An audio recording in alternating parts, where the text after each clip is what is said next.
안녕하세요. 올해 30대 초반의 남자입니다. 정말 저한테 이런 일이 벌어지기 전에는 다른 분들의 여러 사연들을 저도 보고 즐겨 들으면서 분노도 하고 웃기도 하고 했었는데 이런 사연의 주인공이 제가 될 줄은 꿈에도 몰랐습니다. 저희 집은 흔히 말하는 중산층에 속합니다.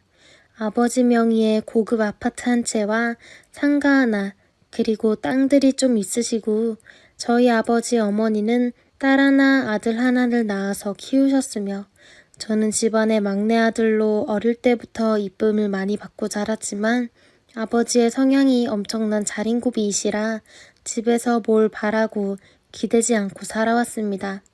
덕분에 학창시절은 부자 아버지 때문에 오히려 힘들게 됐었어요. 아버지는 사업가이시다 보니 저한테 뭔가 하나를 내주면 항상 조건을 걸으셨죠. 내가 너한테 이걸 주면 너는 나한테 무엇을 해줄 것이냐. 이런 식으로 말이죠. 용돈도 친구들은 한 달에 10만 원에서 30만 원 이상씩 받을 때 저는 4만 원 받아서 일주일에 한 번 매점 가기도 힘들었어요. 하지만 친구들은 저희 집이 부자라는 이유로 저한테 시기 질투하며 제가 돈을 안 쓸 때마다 뭐라 했습니다. 그런 학창시절을 돌이켜 생각해보면 정말 아버지께 서럽고 서운하기도 했지만 그런 엄한 아버지 밑에서 자라서 돈에 대한 개념이 잡혔던 것 같습니다. 대학을 들어가면서부터는 집에 기대지 않으려는 성향 때문에 과외를 7개, 8개를 뛰어다니며 제 생활비와 등록금을 충당했으며 대학을 졸업하자마자 회사 생활을 2년 한 후 회사를 나와 제 사업을 시작했습니다. 사업을 시작하면서부터 아버지 도움은 정말 단 한 푼도 받지 않고 있으며 처음에는 아무 도움 없이 한다는 게 너무 버거웠지만 야근을 그냥 생활하다시피 하면서 노력을 해 어느 정도 젊은 나이에 나름 자리를 잡게 되었습니다. 사실 사업이라는 게 TV에서 보던 것과 달리 정말 죽자 살자 해도 성공을 할까 말까인지라 제 20대의 청춘은 그렇게 사업으로 보냈었습니다. 여자친구는 대학 초년생 때와 사회생활 초년생 때 한 번씩 만들어 보고 그 이후로는 일하느라 친구들에게 소개도 안 받았었습니다. 제 나이 30살이 되고 나서야 집에서 결혼하라는 이야기 계속 나오고 저도 진지하게 고민해 본 게 결혼하려면 적어도 지금부터 사귀는 사람이어야 이 사람이 결혼할 사람인지 판단할 것 같다고 생각했기에 30대 때부터는 결혼을 위한 노력을 많이 했습니다. 그동안 안 만나보던 여자들을 만나기 위해 외적으로도 꾸미고 소개도 적극적으로 해달라고 요청했고요. 결혼정보 업체에도 가입해보고 그렇게 1년 동안 정말 많은 여자들을 만나봤고 여자들에 대해서 어느 정도 성향 파악을 했다고 생각했음에도 불구하고 이런 일을 겪게 될 줄은 정말 몰랐습니다. 제 아내는 그 수많은 만남 중에 정말 괜찮은 여자라고 판단되어서 만났던 여자였습니다. 제 누나의 직장 후배였거든요. 누나가 보증하는 여자이다 보니 집안도 괜찮았고 구김없이 자랐다고 하며 회사에서도 인상 한 번 안 쓰고 일 잘하는 여자라고 하더군요. 그렇게 만났던 그녀는 정말 청순하고 단아했던 첫인상도 마음에 들었고 행동이나 말하는 것도 다 마음에 들었습니다. 저한테는 결혼하면 자식 낳을 때 일을 그만두고 아이들을 돌보고 싶다더군요. 자신이 어릴 때 부모님이 맞벌이라 항상 외로웠다는 아내는 자기 아이한테는 그러고 싶지 않다네요. 제가 벌이도 나쁘지 않았던 터라 속마음으로는 그렇게 해야겠다 생각했지만 사람 일은 모르는 거라 아내 보고 그때 되면 다시 이야기해보자고 당신이 원하는 방향으로 그때는 맞춰보자고 했습니다. 참고로 장인어른 댁은 많이 잘 사십니다. 서울의 이름만 들으면 알 수 있는 강남 아파트도 몇 채 가지고 계시고 빌딩도 한 채 가지고 계십니다. 운전기사까지 데리고 계시는 분이시고요. 저희가 1년 후에 결혼한다고 했을 때 그런 처가가 있었지만 10원 한 장 주지 않았습니다. 전부 다 제 돈으로 해결했었어요. 아내가 들고 온 돈은 500만 원 정도였고요. 다른 돈들은 어쨌냐고 하니까 다 버는 족족 집에 그냥 줬대요. 자기는 용돈 받아서 썼고요. 저희 결혼할 때 유일하게 손 벌렸던 건 결혼식장이었네요. 그것도 저희끼리 소박한 결혼식을 하려고 했으나 장인어른과 아버지께서 결혼식장은 부모가 하는 거라며 좋은 호텔을 잡아서 엄청난 예산을 들여서 하시더군요. 손님 때문에 예식장만큼은 어쩔 수가 없다고 하고 대신 거기에 들어온 축의금은 저희 이름으로 들어온 것만 빼고 전부 장인어른과 아버지께서 들고 가셨습니다. 그렇게 양가의 축복 속에서 결혼식을 하게 된 저희. 양쪽 집에 손 벌린 것도 없는지라 간섭 없이 잘 살 수 있겠다고 생각을 했었는데 문제는 아내의 태도가 결혼 전과 후가 조금씩 미묘하게 바뀌기 시작했습니다. 화를 내는 감정적인 빈도라고 할까요? 그리고 그 빈도는 임신하고 나서부터 제대로 보여주기 시작했죠. 임신을 알게 되자마자 당일 저녁 아내는 저한테 한마디 상의도 없이 집에 들어와서 먼저 한다는 말이 나 회사 그만뒀어. 아니 왜? 나 임신하면 그만두기로 했잖아. 그냥 밑도 끝도 없이 한 번 이야기했다고 회사를 그만두었다고 하더군요. 일단 어쩌겠습니까. 그때부터 이제 아이를 어떻게 키워나갈지 열심히 고민하고 고민했습니다. 하지만 제 경제적 고민과 다르게 아내는 정말 펑펑 쓰는 스타일이더군요. 그동안 회사에서 번 돈들은 친정에 줬다지만 용돈 쓰는 씀씀이가 이건 뭐. 신상 옷을 사고 싶은데 이 카드 한도가 작다면서 투덜대고 집에 오면 욕조에 물이 넘치는데도 물을 계속 틀어놓기도 하고 쓰지도 않은 안방에 보일러를 틀어놓는다든지 청소나 빨래도 하나도 안 하길래 한마디 했더니 돌보미 아줌마 좀 쓰자고 하더군요. 그래서 제가 아니 집에서 쉬면서 아줌마를 쓰는 건 좀 아니지 않냐고 말하며 그건 그냥 넘어갔었습니다.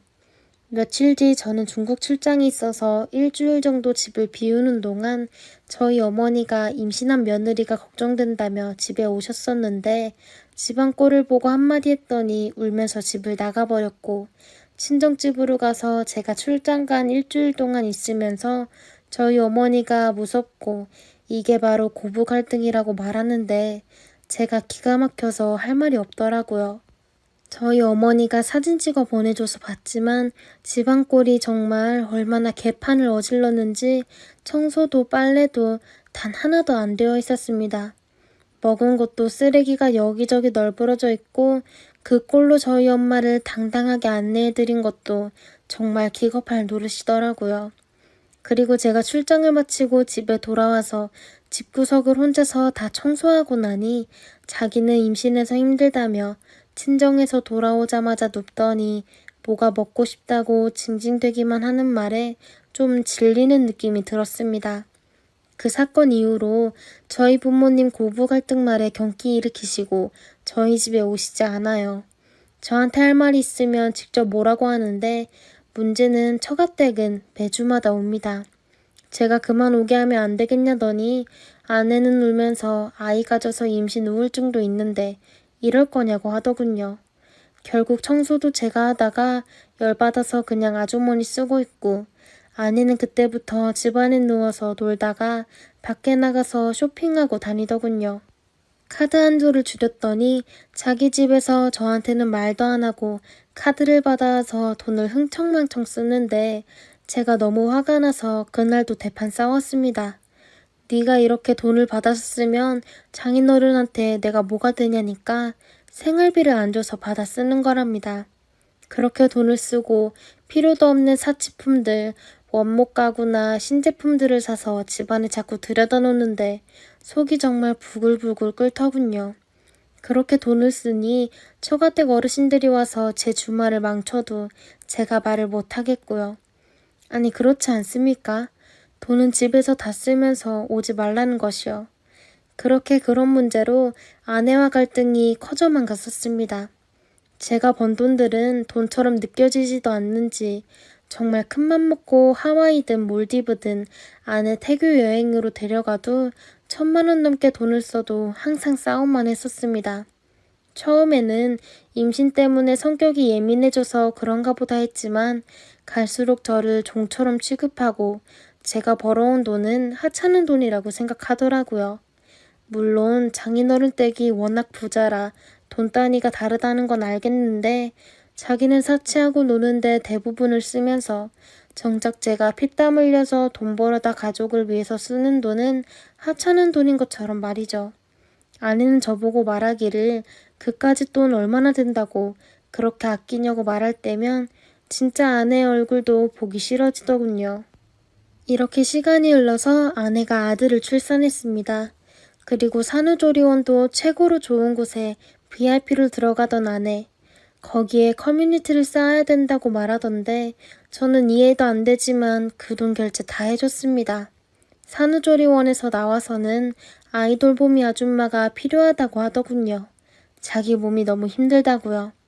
처가댁에서도 산후조리원부터 돌보미 아줌마까지 전부 다 저한테 압박을 주고 당연히 필요한 거 아니냐고 태연히 말하는데 저는 점점 더 열이 받더라고요.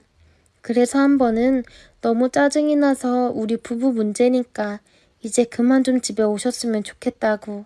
외동딸이라 눈에 밟히시는 건 알겠는데 너무 이렇게 간섭하시면 부부간의 사정이라는 게 있는 것이고 제가 버는 벌이에 맞춰서 살아야 하는데 처가댁 때문에 아내가 돈에 대한 개념도 없고 매번 이런 문제로 싸운다고 하니까 장모가 한다는 말이 저보고 그럼 돈을 더 벌라고 합니다. 자기들만큼 벌면 해결되는 거 아니냐고 하더군요. 아내는 한술 더 떠서 저보고 자기가 능력이 없어서 돈 못 버는 걸 누굴 탓하냐고 하는데 그래서 장인어른이 너무 잘 사셔서 제가 억대 용돈 벌어도 아내가 요구하는 거 못 맞추는 건 죄송한데 이러실 거면 그냥 딸을 데리고 사시지 왜 아내를 시집 보냈냐고 하니까 아내가 갑자기 그 자리에서 제 뺨을 때리더군요. 순간 화가 올라왔지만 저도 어른에게 말을 막 한 것 같아서 일단 참았는데 아내가 처가댁으로 짐 싸서 아이랑 가더군요. 덕분에 돌보미 아줌마랑 가사도우미 아주머니께 안 오셔도 된다고 말했고요. 그래도 아내 얼굴 안 보고 며칠 있으니 오히려 진짜 스트레스도 안 받고 행복하더군요. 이혼해야 되겠다고 생각이 들었습니다. 그러던 찰나 친구가 갑자기 연락이 오더니 제 아내가 클럽에 있다는 겁니다. 불이 나게 옷을 입고 달려가 클럽에 들어갔더니 친구가 저쪽 테이블에서 남자들이랑 있다고 해서 갔더니 거기서 남자랑 놀고 있더군요. 제가 그 자리에서 소리치면서 데리고 나왔습니다. 그랬더니 술게임에서 벌칙으로 키스했다는데 아이는 어쩌고 여기서 이짓거리 하고 있냐고 하니까 엄마한테 맡기고 잠시 친구 만나러 왔다고 하더군요. 그런데 복장이 처음부터 여기 오려고 아주 술집 여자처럼 화장을 떡칠하고 파인 옷을 입고 작정하고 온 복장이더군요. 작정하고 와놓고 무슨 헛소리냐고 하니까 그래서 어쩌라고 앉았으면 된 거 아니냐고 하는 말에 저는 이혼하자고 합의 이혼 싫으면 이혼 소송이라도 걸겠다고 하니까 적반하장으로 승질내더니 혼자 택시 타고 집으로 쌩 들어가더군요. 다행히 친구가 아내 물고 빨고 하던 사진들을 보내줘서 증거 자료도 들고 있었고 처가댁은 저를 불러서 친구랑 놀다가 실수로 그랬다는데 뭘 그런 걸로 이혼하냐고 요즘 땡서방 힘드내면서 자기들이 상가 건물 한 채 아내한테 챙겨주려고 한다면서 웃으면서 말하더군요. 제가 돈 보고 결혼했으면 결혼식 때부터 집, 차 전부 다 해달라고 했을 겁니다. 제가 책임질 사람이라고 생각해서 최선을 다해 살아보려고 했는데 결국 아내를 망친 건 장모님과 장인어른 같네요. 몇십억이든 몇백억이든 다 필요 없으니 아내 그런 식으로 키워봐야 어르신들 나중에 돌아가시면 아내만 인생 망가질 겁니다. 저는 도저히 이런 결혼 생활 이해도 안 되고 바람 피워놓고 저렇게 뻔뻔하게 안 자면 된 거 아니냐고 하는 저 여자 과연 제가 나타나서 막지 않았다면 그 남자랑 안 잤을까요? 제 말에 아무 말 못하는 장인어른을 놔두고 더 이상 저는 이 결혼 생활 못하겠다고 하고 나왔습니다. 제 말에 장인어른이 자극이 되었는지 앞으로는 딸한테 전혀 간섭 안 할 테니까 저만큼 아내를 사람 만들 사람이 없다며 어차피 자신이 죽으면 전부 다 아내한테 갈 거고 그게 다 자네 재산 아니냐며 말하시더군요. 그래서 장인어른 보고 말했습니다. 돈 물론 좋죠. 근데 저는 지금 제 인생이 너무 불행합니다. 장인어른이야 그렇다 하더라도 장모님이 그걸 받아들일까요? 또 아내는요. 저희 부부는 이번 사건으로 신뢰라는 게 깨졌습니다. 죄송합니다. 라고 말하고 이혼한다고 했더니 장인어른은 부단히 상황을 막아보려 노력하셨지만 저는 이미 이혼을 하고자 마음을 굳혔고 결국 저에게 그럼 시끄럽게 하지 말고 합의를 하자며 아내가 들고 온 게 하나도 없는 점을 들어 저에게 위자료 명목으로 거액을 주시고 이혼했습니다. 그 이후로 잊을만 하면 연락이 오던 아내. 처음엔 싱글아빠로 잘 살 수 있냐며 비아냥거리더니 매달 연락이 와서 잘못했다고 저만큼 자기를 진짜로 대했던 남자는 없는 것 같다면서 매달리는데 저는 바쁘다고 귀찮게 하지 말라며 단호하게 무시했고 나중에는 제가 새 여자친구가 생기니 이젠 데이트 장소까지 따라와서 스토킹까지 하더군요. 장모도 제 회사까지 찾아와 아내 좀 다시 데려가라고 땡땡이가 아이도 보고 싶어하고 자네도 못 있는다고 하는데 이럴 거면 왜 그랬는지 이해가 안 됩니다. 마음이 사실 조금 약해지긴 했지만 사람은 고쳐 쓰는 게 아니라고 들었습니다. 현재는 고려 중이긴 한데 재혼을 지금 만나는 분과 하거나 혹은 전 부인에게 결혼을 하지 않고 아이를 위한 각서를 쓰고 동거를 할까 고민이 되긴 합니다. 안녕하세요. 서울에 살고 있는 28살 보통의 남자입니다. 다름이 아니라 제가 3개월 전에 겪었던 일을 좀 써보려고 합니다. 이슈가 되고 싶거나 관종이라서 적는 게 아니라 제가 겪었던 좀 황당한 일에 대해서 적어보고 제 글을 읽으신 여러분들의 생각과 의견이 궁금해서 글을 써보기로 마음을 먹었어요. 자, 그럼 본론으로 들어가겠습니다. 대략 3개월 전이었습니다. 전에 다니던 회사 직장 동료 형이랑 회기역에서 만남을 가졌어요. 오랜만에 만나서 서로 이직한 회사에 대해 얘기도 하고 전에 같이 다녔던 회사 얘기도 하며 소주 3병과 회 한 접시를 곁들여 이런저런 얘기를 나누며 즐거운 시간을 보냈습니다. 얘기를 나누다 보니 집에 갈 시간이 점점 다가오더군요. 근데 직장 동료 형이 그냥 가기는 아쉬우니 2차로 치맥까지만 먹고 후딱 집으로 가자고 했습니다. 솔직히 저는 집을 너무 사랑하기에 당장이라도 가고 싶기는 했지만 제가 얻어먹은 회 한 접시 가격을 생각하니 차마 그냥 가지를 못하겠더라고요. 그래서 치맥을 시켜서 먹기는 했는데 점점 시간의 압박이 느껴지더라고요. 할 수 없이 남은 치킨을 포장하고 형과 아쉬운 작별 인사를 나누었습니다.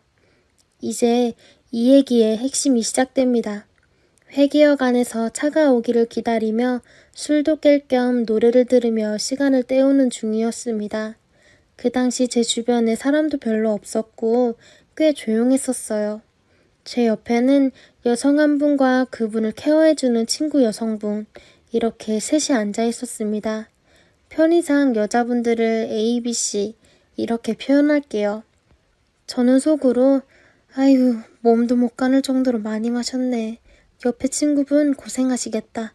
이렇게 생각하며 차가 오기만을 기다리고 있었죠. 근데 갑자기 생뚱맞게 여성분 B가 저에게 말을 걸더라고요. 저 여기 회기역에서 구리까지 가는데 많이 먼가요? 이렇게 질문을 하시더라고요. 저는 살짝 당황하기는 했지만 저희 집이 7호선 공릉역이어서 공릉역까지 가서 택시 타고 구리까지 가면 얼마 안 걸릴 거라고 얘기를 해줬어요. 저도 솔직히 지리는 잘 모르니까 제가 아는 범위 내에서 말씀을 드린 거였죠. 그 후에 여성분 B랑 이런저런 영양가 없는 얘기들이 오가며 그냥 말동무를 해주다가 여성분 B가 많이 취한 여성분 A를 잘 부탁한다며 저에게 갑자기 양보해버리고 가버리는 거예요. 쫓아가서 뭐 어쩌라는 것이냐라고 말이라도 했어야 했는데 너무 당황스러워서 몸이 굳어 멍하니 서 있었습니다. 진짜 말 그대로 당황스러워서 아무것도 못하겠더라고요. 그러는 사이 이미 저는 집으로 달리는 전철 안에 있었고 또 제 옆에는 여성분 A가 계셨습니다. 일단 제가 부축해서 노약자석에 앉혔어요. 세상 물정 모르고 푹 주무시고 계시더군요. 여긴 어디, 나는 누구, 아찔해져가는 정신을 붙잡으며 어떻게 해야 하나 머리를 굴려봐도 답이 없더군요. 초면에 실례이기도 했지만 몸도 못 가눌 정도로 저의 어깨에 머리를 기대게 하고 자꾸만 벌리는 다리도 부끄럽지만 제가 오므려주고는 했어요. 그러면서 머릿속으로는 이런저런 상황을 생각하며 꽤나 복잡하고 정신없이 생각 중이었죠. 그때 여성분 A께서 많지는 않았지만 약간의 속을 우액하고 개워내시더라고요.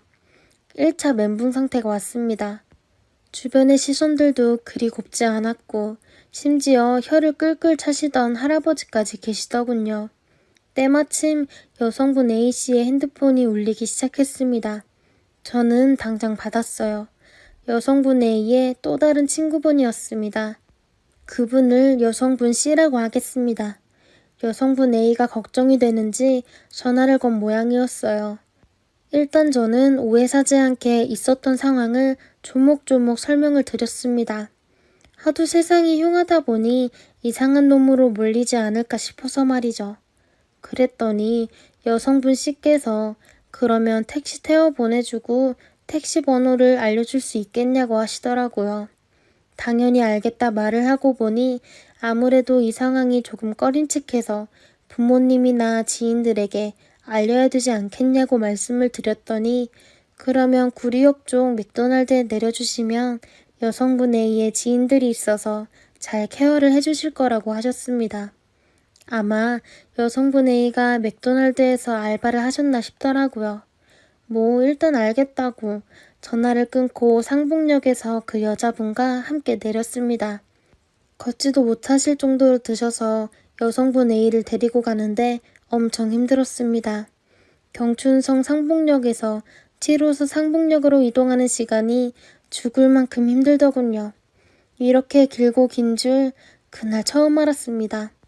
그 과정에서 표정 관리가 안 된 제가 힘들고 불쌍해 보였는지 지나가던 아저씨도 부축을 도와주셨고 아줌마께서는 여성분의 옷매무새와 토사물을 닦는 것을 도와주셨어요. 정말 감사했습니다. 아직 세상은 따뜻했어요. 하지만 감동도 잠시 다시 여자분과 저는 홀로 남았고 이래저래 끙끙대면서 끌고 와서 우여곡절 끝에 공릉역에 도착을 했습니다. 이제 택시 태워서 보내면 되겠다 싶어서 택시를 붙잡고 있는데 이게 웬걸 그날따라 택시가 잡히지 않는 겁니다. 일단 여성분이 몸에 기댈 수 있는 벽 쪽으로 모셔두고 열심히 손짓 발짓 해가며 그렇게 15분의 시간 끝에 겨우 택시 한 대를 잡았습니다. 근데 막상 여성분을 혼자 태워 보내려니 좀 개운치 않고 찝찝하다는 생각에 그냥 같이 동행해서 맥도날드까지 데려다주고 간 김에 햄버거라도 사 먹고 쉬다 가야지 뭐 그런 생각을 했습니다. 택시로 이동 중에 택시 아저씨께서 아이고 여자분이 많이 먹었네 라고 웃으시면서 말씀하시길래 여자친구 아니라고 말씀을 드렸습니다. 그러자 아이 그럼 뭐야 친구? 친한 친구 사이세요? 라고 물어보시길래 친구도 아니라고 말씀을 드렸습니다. 그냥 초면인 여성분인데 어찌하다 보니 모셔다 드리게 됐다고 말씀을 드렸죠. 아저씨께서 당황스러웠는지 말이 없으시다가 멋쩍은 웃음소리를 내시고는 정적이 흘렀습니다. 그리고 여성분 A의 휴대폰이 울리기 시작했습니다. 발신 표시를 보니까 뭔가 미묘하게 왠지 남자친구일 것 같다는 느낌이 들었습니다. 이름도 정확하게 기억은 나지 않지만 뭔가 웃기고 재미있는 것으로 기억을 합니다.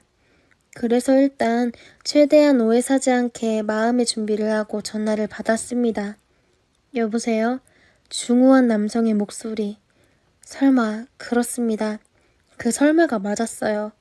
여성분의 아버님이었던 것입니다. 이게 진짜 무슨 경우입니까? 여기서 진짜 제대로 2차 멘붕이 왔습니다. 아버님도 딸의 휴대폰에서 남자 목소리가 들리자 적잖게 당황을 하신 것 같았습니다. 따님이 술을 많이 드셔서 일단 구리로 이동 중이기는 한데 집 주소를 알려달라고 말씀을 드렸어요. 그래서 집 주소를 받아내고 기사님께 맥도날드 말고 그 주소로 가자고 말씀을 드렸어요. 한참을 운전한 끝에 드디어 여성분 A의 아파트 단지 입구에 도착을 하게 되었고 아버님은 이미 입구에서 대기 중인 상태이더군요. 아버님은 딸이 만취한 상태를 지켜보시더니 택시 문을 직접 열어주고 나오라고 하셨습니다. 여성분 A도 본능적으로 아버지의 목소리를 기억했는지 비틀거리면서 나가더군요. 저도 택시 문을 열고 나왔고 택시기사 아저씨도 덩달아 같이 내렸습니다. 그리고 아버님은 여기까지 온 택시비를 기사님께 지불하시고 다짜고짜 저에게 무슨 관계냐, 어떤 사이냐, 학교 선배냐, 친구 사이냐 등등 여러 가지 질문을 하셨습니다. 거의 취조받는 느낌이었다고 할까요? 그래서 저는 그냥 아무 사이도 아니고요. 어쩌다 보니 따님을 데리고 구리까지 오게 되었습니다. 라고 말씀을 드렸어요. 근데 그 상황에서 입을 잘못 놀렸다가는 더 큰일이 나지 않을까 싶어서 그냥 있는 그대로 솔직하게 말씀을 드렸어요. 그랬더니 아버님은 여성분 A의 휴대폰을 바닥에 내동댕이 치시고 따귀를 올리시더라고요. 3차 멘붕이 왔습니다. 너무 솔직하게 말했나? 아니면 좀 더 머리를 굴렸어야 했나? 별의별 생각이 다 들더군요. 이미 새벽을 넘긴 시간이기는 했지만 새벽부터 산책을 나오신 몇몇 분들이 그 광경을 지켜보고 만 것이죠. 여튼 상황이 그렇게 흘러가서 정리가 되고 아버님은 따님을 데리고 그냥 유유히 사라지셨습니다. 저랑 기사님은 벙쪄서 사라지는 모녀를 바라보며 시야에서 사라질 때까지 둘 다 멍하니 있었어요. 집으로 돌아오는 길에 아저씨께서 그 사람 참 야속하네. 고생한 청년한테 고맙다는 인사도 한마디도 없으시냐? 하시면서 욱하는 모습을 보이셨습니다. 생판 모르는 남자가 만취한 여자를 데리고 집 앞까지 데려다 줬는데 아무 얘기 없이 그냥 들어가 버리냐고요. 혀를 끌끌 차면서 투덜거리고 운전을 하시더군요. 상황이 상황이다 보니 경황이 없어서 그러실 수도 있을 거다라는 식으로 저는 아저씨를 다독였습니다. 근데 이제 와서 생각해보니 기사 아저씨의 말이 100번 옳다는 느낌이 들더군요. 제가 센 척을 한 거였습니다. 그리고 집으로 돌아가는 길에 전화를 걸었습니다. 혹시 몰라서 제가 번호를 외웠거든요. 여성분 A의 집까지 잘 모셔다 드렸고 아버님이 마중을 나오셨다. 그러자 여성분 씨가 아버님이 화 많이 나신 거 아니냐고 물어봤고 좀 그런 거 같다고 얘기를 나눴습니다. 그때 구리에서 공릉까지 돌아올 때 택시비가 2만 원 가까이 나왔었는데 제가 8천 원밖에 없어서 아저씨에게 양해를 구했더니 저를 불쌍히 여기시고 8천 원의 택시비를 합의해 주셨습니다. 기사님, 그땐 정말 감사했습니다. 암튼 여성분 씨는 고맙다고 살해하고 싶다고 계좌번호를 불러달라고 말씀을 하시더군요. 애시당초 사례비 받자고 시작한 일도 아니었고 저도 처음 겪어본 일이라서 그냥 여성분 A가 나중에 깨시면 밥 한 끼 사달라고 그렇게 전해달라고 얘기하고 마무리를 지었습니다. 그리고 다음 주 월요일에 제가 이직한 회사에서 한 달이라고 해고 통보를 받게 되는 일이 생겼습니다. 새로 이직한 회사와 의견 조율이 안 될 뿐더러 회사에서 요구하는 고퀄리티를 소화하지 못하고 그렇게 있는 상태라서 짧으면 한 달, 길면 3달이겠지 싶었는데 한 달 만에 자르더라고요. 물론 여성분 A와는 절대 무관한 일이니 오해 없으시길 바랍니다. 졸지에 백수가 돼서 다음날 화요일에 집에서 게임을 하며 취업 사이트를 뒤적거리고 있던 중에 문자 한 통이 오더라고요. 여성분 A의 문자였습니다. 저번 주 금요일에 있었던 일에 대해서 죄송하다며 사례를 하고 싶다고 말씀하시길래 그냥 밥 한 끼 사주세요 라고 문자를 보냈고 여성분 A가 언제쯤이 좋겠냐고 말씀을 하시길래 문득 드는 생각에 제가 백수라서 시간이 널널하고 아직 여성분 A는 학생인 것 같다는 생각에 오히려 여성분 A의 시간을 맞출 테니 언제쯤이 좋으세요? 라고 단문을 보냈습니다. 그리고 나서 연락을 기다려봤지만 연락은 오지 않았어요. 어찌나 허무하고 허망하던지 그럴 거면 문자나 보내지 말던지 괜히 설레게 해놓고 이렇게 연락을 두절하시면 창피하고 부끄러우니 그럴 수도 있겠다는 생각이 들기도 했는데 만약 제가 그런 입장이었다면 어떻게든 안면 몰수하고 밥 한 끼 정도는 어떻게든 사드리지 않았을까라는 생각이 들더군요. 물론 지극히 제 주관적인 입장이기는 합니다. 그렇게 3개월이 흘러서 지금까지 아무 일도 없이 무탈하게 잘 지내고 있어요. 너무 아무 일이 안 일어나서 허무해서 이렇게 글을 쓰고 있는 중입니다.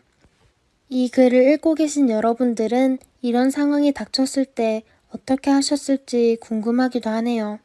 이제 와서 찌질하게 과거의 일을 들추어서 글을 쓰는 저도 무척이나 한심해 보이기도 합니다. 재미도 없고 감동도 없는 긴 이야기를 들어주셔서 정말 감사합니다. 여러분 행복하세요. 결혼 3년 차의 30대 아저씨입니다. 여러분의 조언을 얻고자 글을 올립니다.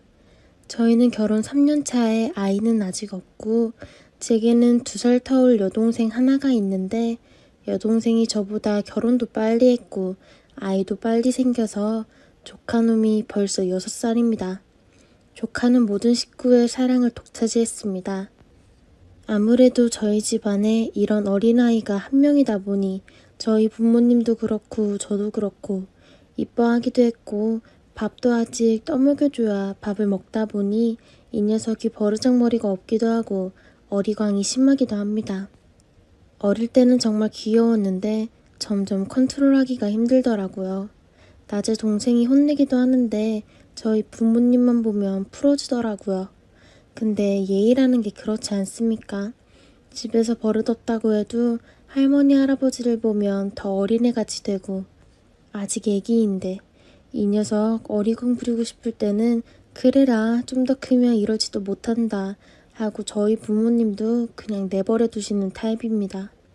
부모님은 저희를 키울 때는 먹고 살기 바빠서 아기가 이렇게 예쁜지 몰랐는데 친구들이 손주 자랑을 하며 뭐 저렇게 유난인가 싶었는데 정말 손주가 생기고 나니 너무 예쁘고 본인이 유별난 손주 사랑을 하고 있다고 하십니다. 그래서 동생이 안 된다는 것들이 많아도 부모님은 몰래 다 들어주시고 장난감도 많이 사주시더라고요. 문제는 어린 제 조카가 제 와이프를 너무 좋아합니다. 할머니 할아버지를 그렇게 좋아하는데 제 와이프만 보면 다른 사람은 거들떠도 안 보고 제 와이프한테만 좋다고 붙어 있습니다. 처음에는 웃기기도 하고 귀엽기도 해서 제 조카를 예뻐라 했고 잘 받아주기도 했는데 이 녀석이 버릇도 없고 아직 어리다 보니 조금만 문제를 지적하면 빵 하고 울어버립니다. 집안이 난리가 났죠. 또 뜻대로 안 되는 일이 있을 때 할머니와 할아버지와는 다르게 다 들어주지 않다 보니 와이프와 있다가 떼를 쓰는 상황도 있었습니다. 그래서 저희 어머니가 아이를 달랜다고 아이고 누가 그랬어? 외숙모가 그랬어? 할머니가 혼내줘야겠다 하고 제 와이프를 때리는 신용을 좀 했습니다. 그리고 애가 달래지고 그러니 이놈 자식 언제 크나 하고 와이프 얼굴을 봤는데 얼굴이 화난 것처럼 울그락불그락 하더니 방으로 들어가서 가방을 가지고 나오면서 집에 가자고 하더라고요. 저를 포함한 식구들이 다 놀라서 쳐다보고 있고 저도 일단 인사를 하고 나와서 차에서 화를 좀 냈습니다. 갑자기 왜 그러냐고 그랬더니 끝까지 화를 내면서 내가 니네 집에 애 보러 가는 줄 알아? 나 조카 너무 싫어. 일하면서 보는데 순간 당황스럽기도 하고 일단 달래주고 집에 와서 물었습니다. 이유인즉 와이프 입장, 제 입장으로 나누겠습니다. 처음에는 잘 따르기도 하고 귀엽기도 해서 예뻤는데 애가 너무 버릇없고 말도 많고 남자이다 보니 정신도 산만하고 무엇보다 왜 니네 집 식구들은 애를 기다렸다는 듯이 떠맡기냐? 애를 잠시 봐줄 수는 있지만 이렇게 갈 때마다 봐줘야 하는 건 아니지 않아? 핏줄인 너도 네 조카를 안 보는데 왜 자꾸 애를 맡겨. 오늘도 그래. 내가 뭐 잘못했니? 애가 버릇없고 정신 산만하게 굴어서 가만히 얌전히 좀 앉아있으라고 했다. 거기에 애가 온다고 가족들 보는 곳에서 날 면박 주냐? 어머니 너무하신다. 본인들이 보기 힘들면 나도 힘든 거지. 왜 당연하게 맡겨. 그치. 아니, 아직 애가 어리다 보니까 매제랑 동생도 요즘은 좀 혼내는 것 같더라고. 할머니, 할아버지 집에 오면 오냐오냐 이쁘다고 해주니까 애들은 그렇지 않냐? 그래서 애가 일단 우니까 달래준다고 아이고 누가 그랬어 한 것뿐인데 그게 무슨 면박이야. 이게 표정이 이렇게 굳어서 집에서 나올 일이야? 너를 면박한 것도 아니고 단순히 일단 애를 달래고 좀 보자 이런 의미인데 네가 너무 예민해. 앞으로 이런 일도 얼마 안 남았어. 어른인 네가 좀 이해해 줄 수 있는 부분이라고 생각해. 무슨 30살 먹은 애기냐? 애기도 아니고 누울 자리 뻗으면서 그러는 거 다 알아. 어머님도 그 자리에서 혼냈어야지. 나한테 그러시면 조카가 나를 우습게 볼 거야. 그리고 예뻐하는 사람들끼리 돌아가면서 봐주면 되지. 왜 자꾸 기다렸다는 듯이 왜 숙모라고 나만 봐.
니네 집 식구들은 오순도순 얘기하는데 나는 정신없이 애만 본다. 이게 맞는 거냐? 네가 좋아서 그러는 거야. 내가 좀 보려고 해도 이 자식이 싫다고 뿌리치고 너한테만 가는데 나보고 어쩌라고. 네 동생이나 할머니 할아버지가 맡아야지 왜 떠넘긴 거야. 동생은 거기가 친정이고 요새 여름방학 때문에 유치원 안 가서 애 보기 힘드니까 친정 가서 도와달라는 거고 어머니랑 아버지는 애 보기 힘드니까 마침 우리가 가면 그 하루 정도는 봐달라고 하시는 뜻인데 네가 너무 어른스럽지 못하잖아. 조카도 너 보면 좋아서 매달리는 것뿐인데 너무 야박하다. 이런 게 어딨어. 말이 안 통한다. 네가 조카 그렇게 예쁘면 네가 봐주면 될 것이지. 걔가 너한테 왜 안 가냐? 그리고 잠깐씩 보는 거면 나도 이해하겠는데 이게 떠넘기려고 부르는 거지. 어머니도 너무하신다. 보기 힘드시면 애초에 동생 보고 오지 말라고 해. 왜 본인 자식 힘든 걸 어머니 자식한테 떠넘겨? 야, 말이 심하다. 선 넘는 것 같아. 맛있는 거 먹으니까 우리도 같이 먹었으면 해서 부른 거고. 가족끼리 이렇게 다 같이 모이기 힘드니 동생이 보고 싶다고 하니 모이는 것뿐이야. 네가 그렇게 생각하는지 몰랐네. 그동안 그렇게 힘들었으면 조카놈 예뻐해주지나 말지. 가식이었냐? 이게 이런 소리 나올 정도로 너한테 화나는 일이었냐? 정말 유치하다. 조카가 불쌍하네. 네가 이런 생각인 줄도 모르고 해맑게 외숙모 좋다고 졸졸 따라다니는 것이. 저도 화가 나더라고요. 어린애 가지고 이렇게 집안일 들먹일 줄은 몰랐습니다. 엿먹으라고 하는 것 같다. 나도 친정에 갈 거야. 내가 왜 이 조카 때문에 니네 집 갈 때마다 또 애보겠지 라고 부담을 느껴야 하며 그것 조금 싫은 소리 했다고 빽빽 우는 애한테도 정 떨어지고 니네 식구들 하나같이 가만히 있는 것도 정 떨어진다. 그렇게 예쁜 조카 지나 실컷 물고 빨지 팩트를 모르는 것 같다. 애가 귀엽다고 생각하면 되지. 너무 철이 없다. 우리도 만약에 생기면 똑같은 거야. 지나가는 사람 붙잡고 물어봐. 장모님도 네 얘기 들으면 어이없어 하실 거야. 지금 와이프는 친정에 간 상태입니다. 저희가 이야기한 상황을 빼놓지 않고 썼습니다. 제 입장에서는 도저히 이해가 안 갑니다. 애가 힘들게 해봐야 얼마나 힘들게 하겠으며 뭐 와이프가 밥을 먹여주고 한 것도 아니고 단지 놀아준 것뿐이고 저희는 와이프가 조카를 좋아해서 봐주는 줄 알았는데 저희 가족은 지금 뒤통수 얻어맞은 기분이고 부모님도 어이없어 하십니다. 가족끼리 그 정도도 이해 못하냐고. 저도 동감하는 부분이긴 한데 제 동생도 언니한테 너무 섭섭하다고 하는 입장이고 저는 중간에서 난감합니다. 저도 제 와이프 욕을 하는 저희 집 식구들을 탓할 수는 없지 않습니까? 진짜 단순하고 별일 아닌데 와이프가 왜 이렇게 화를 내는지 이해를 못하겠습니다. 저도 기분도 안 좋고 와이프 저렇게 보내놓고 일도 손에 안 잡히고 소주 한 병 사서 집에 들어와 한 잔 마시고 잠도 안 오고 아까 올린 글이 문득 생각나서 봤는데 생각보다 댓글이 많이 달렸네요. 맞춤법 지적도 감사하고 일일이 댓글 달아주신 모든 분들 감사합니다. 저도 알고는 있습니다. 저희 조카가 버르장머리 없는 거. 근데 이게 애는 크면 변한다고 생각을 해서 솔직히 이렇게 얼굴 볼 때 틈틈이 봐주는 것은 별일 아니라 생각했습니다. 어른들이 잘못한 일이니 아이와 자기 부모님에 대한 너무 심한 말은 삼가해 주시길 진심으로 부탁드립니다. 저와 제 동생 잘못이니까요. 저와 동생에 대한 비난은 달게 받겠습니다. 저희 부모님도 섭섭해 하시긴 하셨지만 오늘 하루 종일 안절부절하고 계십니다. 제가 많이 모자란 남편이었구나 생각이 들긴 합니다.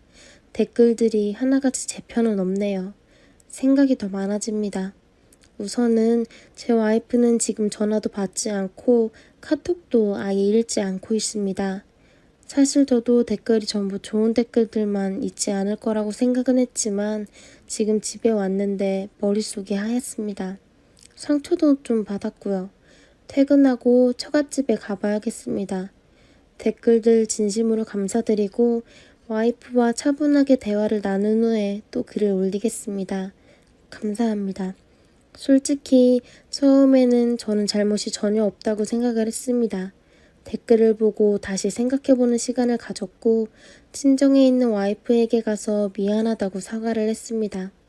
조카가 너무 버릇없는 것과 조카가 와이프를 좋아하는 이유만으로 혼자 돌봐야 하는 의무 아닌 의무를 주어 스트레스를 유발한 점 미안하다고 했습니다. 제가 오목조목 미안한 점을 찝어서 말하려니 좀 당황스러워하면서 화가 누그러지는 것 같더라고요. 겨우 데리고 집에 왔습니다. 와이프는 저에게 당분간 시댁에 안 가겠다고 하네요. 나중에 가더라도 조카는 보지 않을 것이며 본인은 제외하고 저보고 혼자서 조카를 돌보라고 합니다. 그러면서 아마 얼마나 힘든지 알 거라고 하면서요. 댓글을 통해 제 잘못을 알고 있어서 다 알았다고 한 상태입니다. 도움 주셔서 정말 감사합니다. 베스트 댓글입니다. 개념이 없으시네요. 아니, 와이프가 애 봐주러 거기 가나요? 애도 하는데 당신 눈에는 그게 안 보여요? 조카가 지 부모는 혼내고 하니 싫고 할머니 할아버지는 오냐오냐 하면서 제대로 못 놀아주니 와이프분한테 가서 매달리는 거잖아요. 그걸 보고 가족들 단체로 애가 와이프를 좋아하네 라며 은근슬쩍 와이프에게 덮어씌우고 그리고 애 교육 안 된 거 온 가족이 다 해서 방치하는데 그런 애를 데리고 나가면 네 동생 맘충이라고 욕먹이는 거예요. 맘충 아나요? 이뻐하는 조부모 앞에서 사고치고 야단치는 부모 앞에서 사고 안 치고 찍소리 못하는 와이프 앞에서 나대고 조금 잔소리 들으며 울면서 그 상황에 야단치는 조카가 조금 달래지면 다시 와이프한테 가서 찝쩍거리고 루트가 제3자인 제가 봐도 딱 느껴지는데 그걸 못 느낀다 했으니 글쓴이는 남편 자격도 없습니다. 조부모는 그래도 손주의 재롱이라 할 수 있지만 왜 숙모한테는 그러면 안 되죠. 나중에 애가 나가서 크면은 애는 애대로 욕먹고 숙모랑 조카 부모가 늘 민폐인 거죠. 부모 보고 저 따위로 키웠냐는 소리를 듣는 겁니다.